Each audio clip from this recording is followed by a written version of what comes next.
Website और web page development के मेरे पिछले वीडियोस में हमने देखा था कि अगर हम एक वेबसाइट ओपन करते हैं किसी एक वेब ब्राउजर में, तो एक वेब ब्राउजर में हम सिर्फ एक ही वेब पेज ओपन कर सकते हैं। लेकिन अगर हमें एक वेब ब्राउजर में मल्टीपल वेब पेजेस ओपन करने हो तो जी हाँ, आज के इस वीडियो में हम बात करेंगे कुछ ऐसे ही टैग्स के बारे में कि अगर हमें मल्टीपल वेब पेजेस एक वेब ब्राउजर में देखने हो तो कैसे देखेंगे। नमस्कार दोस्तों, स्वागत है आपका मेरे YouTube चैनल पंकज शाह पर और आप हैं पंकज सर के साथ। तो चलिए वीडियो शुरू करते हैं। गाइस, जैसे कि आप लोग देख पा रहे हैं यहाँ पे कि मैंने अलग अलग वेब पेजेस बनाए हैं और ये हर एक वेब पेज एक ब्राउजर में सिर्फ एक ही वेब पेज डिस्प्ले हो रहा है। हमारा क्वेश्चन ये था कि अगर हम सेम एक ही ब्राउजर में मल्टीपल वेब पेजेस एक साथ अगर हमें डिस्प्ले करने हो तो हम क्या कर सकते हैं। आइए, उसके लिए हमें कोड विंडो पे आना पड़ेगा। ये कोड विंडो है। कोड विंडो में आपने देखा है कि आप देख रहे हैं कि मैंने प्री डिफाइंड ऑलरेडी कुछ टैग्स यहाँ पे लिख लिए हैं। ये बाय डिफ़ॉल्ट टैग्स हैं जो मैं अपने प्रीवियस वीडियो में ऑलरेडी आप लोग को सिखा चुका हूँ। अब हेड टैग के बाद हम लोग जनरली बॉडी टैग ओपन करते हैं, लेकिन यहाँ पे हमें अपने ब्राउज़र को डिफरेंट एरियाज में डिवाइड करना है और जिसके लिए हमें यूज़ करना पड़ेगा फ्रेम सेट टैग। अब फ्रेम सेट टैग का दो एट्रीब्यूट्स आते हैं, एक है रोज और एक है कॉलम्स। तो हमें डिसाइड करना है कि हम अपने जो ब्राउज़र है उसको कॉलम वाइज डिवाइड करना चाहते हैं कि रो वाइज डिवाइड करना चाहते हैं। मान लीजिए कि इस वक्त मैं इसको कॉलम वाइज डिवाइड करना चाहता हूं, तो मैंने लिख दिया कॉल्स इक्वल टू। अब ब्राउज़र जो है वो पूरा एक विंडो, ब्राउज़र विंडो जो है उसे हम 100% मान लेंगे। तो 100% के कितने डिवाइड आप करना चाहते हो, आप पूरे ब्राउज़र को कितने पार्ट में डिवाइड करना चाहते हैं। अब मान लीजिए कि इस वक्त मैं ब्राउज़र को दो पार्ट में डिवाइड करना चाहता हूं, तो मैं लिख दूंगा यहाँ पे 50% कोमा 50% और डबल इन्वर्टेड कोमा कंप्लीट करके ये फ्रेम टैग का एंगल एलिमेंट मैंने कंप्लीट किया और फिर फ्रंट स्लैश से हम लोग फ्रेम सेट टैग को भी क्लोज करेंगे। ओके, अब ये जो मेरी फाइल है इसको मैंने सेव किया हुआ है frame.html और यहाँ पे ये फाइल ओपन है। इसको रिफ्रेश करेंगे और देखेंगे कि क्या होता है। आप देख रहे हैं कि यहाँ पे frame.html फाइल तो ओपन होगी, लेकिन अभी कोई इम्पैक्ट नहीं हुआ।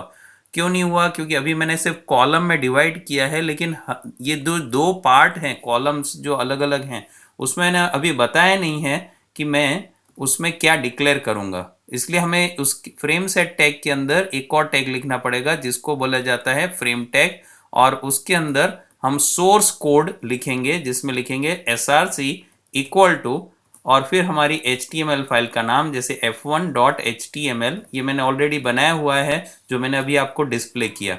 अब जैसे ही ये फाइल क्रिएट हो गई, मैंने यहाँ पे कुछ चेंजेस किया है तो हम इसको इस चेंजेस को सेव करेंगे। सेव बटन पे क्लिक किया और यहाँ पे आउटपुट स्क्रीन पे आने के बाद आप रिफ्रेश बटन पे क्लिक करेंगे तो आप देख पा रहे हैं कि मेरा फर्स्ट पार्ट एरिया जो है वो f1.html फाइल डिस्प्ले कर रहा है, लेकिन सेकंड पार्ट में अभी तक कुछ भी डिस्प्ले नहीं हो रहा है क्योंकि मैंने सेकंड पार्ट में अभी कोई भी सोर्स डाला नहीं है। तो हम लोग एक और सोर्स फाइल यहाँ पे ऐड कर देंगे src के थ्रू। हम लोग यहाँ पे दिखेंगे f2.html। ये फाइल भी मैंने ऑलरेडी क्रिएट की हुई है, मैंने आपको प्रीवियसली ही ये फाइल बताई थी। हमने ये आउट कोडिंग को सेव किया। अपने आउटपुट विंडो में आने के बाद हम इसे रिफ्रेश करेंगे तो आप देख पा रहे हैं कि मेरी जो फ्रेम है ये दो कॉलम्स में डिवाइड हो गई है।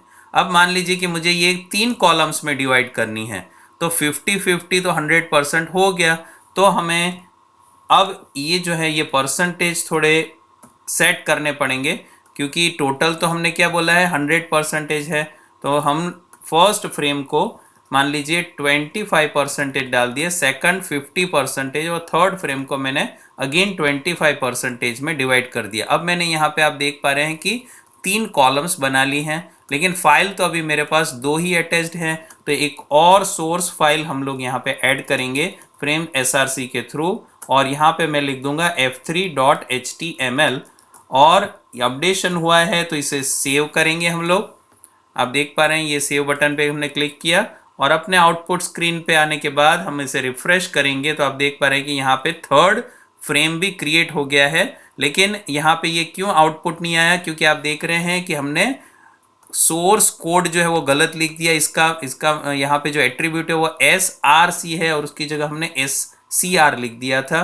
तो आपको ये बताने के लिए ये आपको समझना पड़ेगा कि अगर आप कोई स्पेलिंग मिस्टेक्स करेंगे तो आपका आउटपुट जो है वो गलत आएगा। तो अब देखिए हम लोग रिफ्रेश करते हैं और आप देख पा रहे हैं कि मेरी ब्राउजर विंडो 3 पार्ट्स में डिवाइड हो गया है। अब ऐसे ही क्या हम इसे रो वाइज डिवाइड कर सकते हैं? बिल्कुल कर सकते हैं। आपको फ्रेम सेट टैग में कॉल्स को हटा के यहाँ पे आप लिख दीजिए रोज परसेंटेज, और फ्रेम सेट जो है फ्रेम हमारा सोर्स है सेम रखेंगे। चेंजेस किया है तो हम चेंजेस को सेव करेंगे। अपने आउटपुट स्क्रीन पे आने के बाद हम इसे रिफ्रेश करेंगे तो आप देख पा रहे हैं कि हमारा जो ब्राउज़र है वो 3 रोज में डिवाइड हो चुका है। तो ये तो हुआ नॉर्मल फ्रेमिंग। ओके, अब हम लोग इसके अंदर कुछ डिजाइनिंग पार्ट देखते हैं। अब मान लीजिए कि मुझे फर्स्ट जो एरिया है वो रो वाइज डिसाइड करना है और नीचे का जो ब्राउजर का पार्ट है उसमें 2 कॉलम्स बनानी है। तो यहां पे मैं लिखूंगा frame set rows equal to 25% comma star या एस्ट्रिक जो आपके कीबोर्ड में होता है आप वो लिखेंगे। अब आपको क्या करना है, रोज में मैं f1.html फाइल डिस्प्ले करना चाहता हूं, लेकिन f2 और f3 यहाँ पे जो आपको दिख रहा है ये रेड और ग्रीन कलर का एरिया, ये मैं इसे कॉलम वाइज डिस्प्ले करना चाहता हूँ। तो F1 टैग के बाद वापस एक वही फ्रेम सेट टैग आप फिर से लिखेंगे।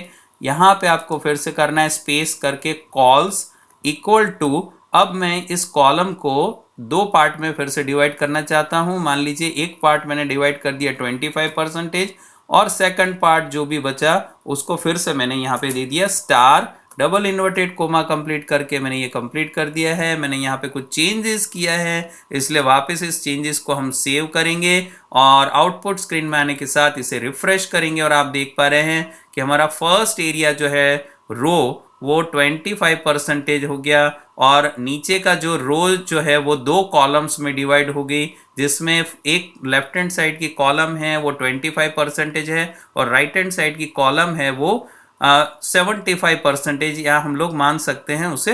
ठीक है, तो आप इस तरह से अलग अलग फॉर्मेट सेट कर सकते हैं। अब इसी फॉर्मेट में अगर मान लीजिए कि मैं इन 2 कॉलम्स के नीचे एक और रो सेट करना चाहता हूं, इन 2 कॉलम्स के नीचे यानी कि इस पूरे ब्राउजर में एंड ऑफ द ब्राउजर में एक और रो क्रिएट करना चाहता हूं, तो मुझे क्या करना पड़ेगा, यहां पे ये फ्रेम की जो कॉलम है ना, फ्रेम सेट कॉलम वाला जो फ्रेम सेट है उसे मुझे यहाँ पे क्लोज करना पड़ेगा।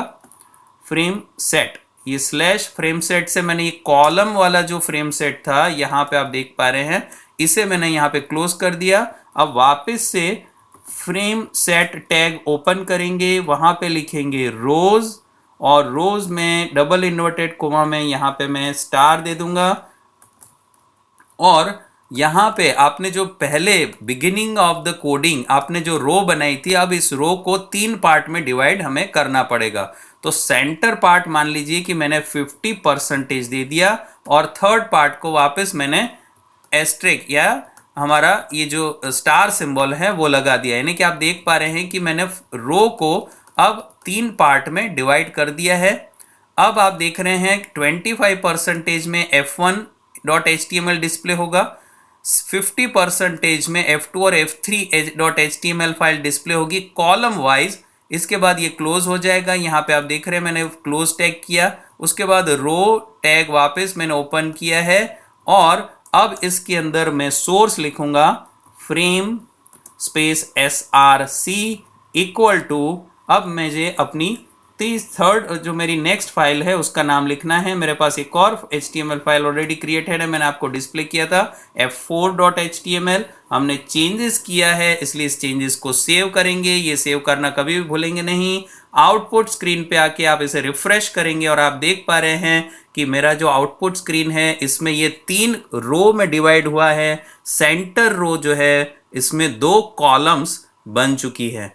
तो आपको अब समझ में आ गया होगा कि यहाँ पे हम अपने मल्टीपल HTML वेब पेजेस को सेम ब्राउजर में किस तरह से डिस्प्ले कर सकते हैं with the help of frame set tag.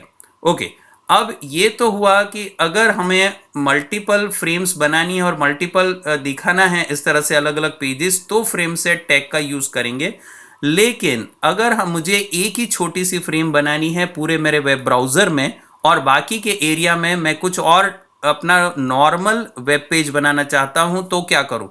तो फिर हमें हेड टैग के बाद, अब आप कोड स्क्रीन पे प्रॉपरली देखेंगे, हेड टैग के बाद वापस एज इट इज हम बॉडी टैग ओपन करेंगे। यहाँ पे इस चीज को समझने के लिए मैं एक बीजी कलर यहाँ पे डिक्लेयर कर लेता हूं। मैंने यहाँ पे BG colour equal to ORANGE, orange colour एक दे दिया है। अब ये बॉडी टैग के अंदर मुझे आई फ्रेम नाम का एक टैग ओपन करना है। आई फ्रेम टैग की हाइट और विड्थ डिक्लेयर करेंगे, WIDTH width equal to 200 space करेंगे। दूसरा एट्रीब्यूट है height, HEIGHT height equal to 200 space. अब एक और एट्रीब्यूट यहां पे लिखना पड़ेगा, SRC सोर्स कोड लिखेंगे। ये मेरी फाइल है my.html, सेम फोल्डर में मैंने इसे सेव किया हुआ है। आई फ्रेम टैग हमने यहाँ पे यूज किया। अब आई फ्रेम टैग को मैं क्लोज करूंगा तो वापस फ्रंट स्लैश से हम लिखेंगे आई फ्रेम, और आप देख पा रहे हैं कि आई फ्रेम टैग क्लोज हो गया। अब हमें बॉडी टैग को भी यहाँ पे क्लोज कर देना है। अगर आप कुछ और टैग्स लिखना चाहते हैं बॉडी टैग के अंदर तो आप लिख सकते हैं, जो मैंने अपने प्रीवियस वीडियोस में आपको सिखाया है। अगर आपने वो वीडियो नहीं देखा है तो उसका लिंक डिस्क्रिप्शन बॉक्स में इस वीडियो के नीचे दिया हुआ है, प्लीज जाके पहले वो वीडियो जरूर देखिए। अब हमने अपडेशन किया है तो इसे सेव करेंगे, हमारे आउटपुट स्क्रीन पे आके हम इसे रिफ्रेश करेंगे। अब यहां पे मैंने जैसे आपको पहले ही बताया कि अगर हमारी कोई भी तरह की स्पेलिंग मिस्टेक हो गई है तो हमारा जो ये टैग है वो डिस्प्ले नहीं होगा। तो जैसे कि आप देख पा रहे हैं कि यहां पे हमने एक स्पेलिंग मिस्टेक की थी, IFRAME, समझ में आया? तो ये आपको बार बार ये समझना पड़ेगा यहाँ पे कि अगर हम कोई भी तरह की स्पेलिंग मिस्टेक्स करेंगे तो हमारा आउटपुट स्क्रीन डिस्प्ले नहीं होगा। अब आप देख रहे हैं कि मैंने राइट स्पेलिंग लिखा तो हमारा आउटपुट स्क्रीन में ये एक फ्रेम डिस्प्ले हो गया है। आप देख पा रहे हैं कि बाकी का जो ये एरिया है ये बॉडी एरिया है, जहां पे हम टेबल, मार्क्यू, लिस्ट वगैरह, इमेजेस वगैरह हम प्लेस कर सकते हैं। लेकिन ये पर्टिकुलर एरिया है, ये फ्रेम बन चुका है और इस टैग को हम बोलेंगे फ्लोटिंग फ्रेम। ओके, तो आई होप आपको ये बहुत अच्छे से समझ में आ गया होगा। अब वापस हम लोग आ जाते हैं अपने फ्रेम टैग के ऊपर, जहां पे हम लोग देखेंगे फ्रेम टैग के कुछ स्पेसिफिक एट्रीब्यूट्स। आप देख पा रहे हैं कि मैंने अगेन अपने ब्राउजर विंडो को 2 रोज में डिवाइड कर लिया है और यहाँ पे आप देख रहे हैं कि 2 अलग अलग HTML फाइलें डिस्प्ले हो रही हैं। कोड विंडो पे आप देख पा रहे हैं कि ये फ्रेम सेट टैग के थ्रू मैंने 2 रोज क्रिएट की हुई हैं। यहाँ पे F1 F2.html नाम की फाइलें मैंने यहाँ पे डिक्लेयर कर दी हैं। अब यहाँ पे बात आती है कि आप जब आउटपुट स्क्रीन पे आते हैं और आप देखिए मेरा माउस पॉइंटर, यहाँ पे मैं जब भी इन 2 फ्रेम के बीच में ये जो बॉर्डर बनी हुई है इस बॉर्डर पे अपना माउस पॉइंटर ले जाता हूँ तो यहाँ पे मेरा जो ये माउस पॉइंटर है वो डबल हेडेड एरो में क्रिएट हो जाता है और कोई भी यूजर इस फ्रेम को इस तरह से इसकी साइज चेंज कर सकता है। आप ड्रैग एंड ड्रॉप कर सकते हैं इस तरह से। तो इससे क्या हो सकता है कि आपकी जो वेबसाइट है, वेब पेज है, उसका डिस्प्ले खराब हो सकता है और हो सकता है कि यूजर खुद ही कुछ हर्डल अपने लिए क्रिएट कर दे। तो इसके लिए कुछ बेसिक एट्रीब्यूट्स यहाँ पे बताए हुए हैं जिसके बारे में मैं आपको बताने जा रहा हूँ। प्लीज फोकस करिए अपने कोड स्क्रीन पे। कोड स्क्रीन पे हमें फ्रेम सेट टैग के साथ लिख देना है नो रिसाइज। नो रिसाइज लिखने के बाद हमने अपडेशन किया है तो कोड को हम सेव करेंगे। यहाँ पे मैंने सेव किया। आउटपुट स्क्रीन पे आके हम इस पेज को रिफ्रेश करेंगे। अब आप देख पा रहे हैं कि जैसे मैं माउस पॉइंटर दोनों बॉर्डर के बीच में ले जा रहा हूं, मेरा एरो अभी डबल हेडेड एरो में कन्वर्ट नहीं हो रहा है, यानी कि एज ए यूजर अब मैं इस फ्रेम को रिसाइज नहीं कर सकता क्योंकि यहां पे मैंने एट्रीब्यूट यूज किया है नो रिसाइज। ओके, अब मान लीजिए कि मुझे अपना जो ये पेज है, ये जो फ्रेम है, उसे कुछ डेकोरेट करना है। मैं चाहता हूं कि फ्रेम की बॉर्डर कलरफुल हो, तो यहां पे एक एट्रीब्यूट है बॉर्डर कलर, COLOR लिखेंगे, U नहीं आएगा। तो यहाँ पे मैंने बॉर्डर कलर मान लीजिए मैंने दे दिया ग्रीन, अपडेशन किया है। तो इस अपडेशन को हम सेव करेंगे, आउटपुट स्क्रीन पे आके इसी पेज को रिफ्रेश करेंगे और आप देख पा रहे हैं कि मेरी बॉर्डर जो है वो ग्रीन कलर की डिस्प्ले हो गई। अब एक और बात यहाँ पे आती है कि हर पेज, अगर आपका कोई वेब पेज में बहुत सारे कंटेंट हैं तो यहाँ पे ऑटोमेटिक स्क्रॉल बार एक्टिवेट हो जाएगा, जो आप देख पा रहे हैं कि यहाँ पे स्क्रॉल बार एक्टिवेटेड है। लेकिन अगर मैं चाहता हूं कि मेरा कोई पर्टिकुलर वेब पेज या कोई पर्टिकुलर फ्रेम का स्क्रॉल बार बंद रहे, स्क्रॉल बार एक्टिवेट ना हो, तो उस पर्टिकुलर फ्रेम SRC नाम का जो हमने यहाँ पे टैग लिखा हुआ है उसमें मुझे यहाँ पे एक एट्रीब्यूट लिखना पड़ेगा जिसको बोला जाता है scrolling. Scrolling equal to no. ये बाय डिफॉल्ट यस ही होता है, अगर आप कुछ ना लिखे तो। मैंने अपडेशन किया तो इस कोडिंग को हम सेव करेंगे और आउटपुट स्क्रीन पे आके आप इसे रिफ्रेश करेंगे। आप देख पा रहे हैं कि फर्स्ट फ्रेम में से स्क्रॉल बार डीएक्टिवेट हो गया और सेकंड फ्रेम में अभी भी मेरा स्क्रॉल बार जो है वो वर्क कर रहा है, क्योंकि मैंने अपनी कोड विंडो में फर्स्ट फ्रेम में की ही स्क्रॉल बार को नो किया हुआ है।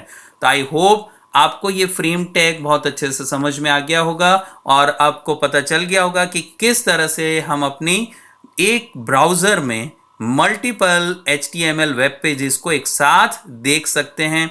इसके थ्रू आप अपने वेब पेज को काफी अच्छे से डिजाइन कर सकते हैं और काफी अट्रैक्टिव वेबसाइट्स बना सकते हैं। अगर आपको ये वीडियो पसंद आया हो तो इस वीडियो को लाइक, शेयर और इस चैनल को सब्सक्राइब करना ना भूलें और पास वाले बेल आइकॉन में ऑल ऑप्शन पे क्लिक जरूर करें। That's all for today's class. Good bye and have a nice day.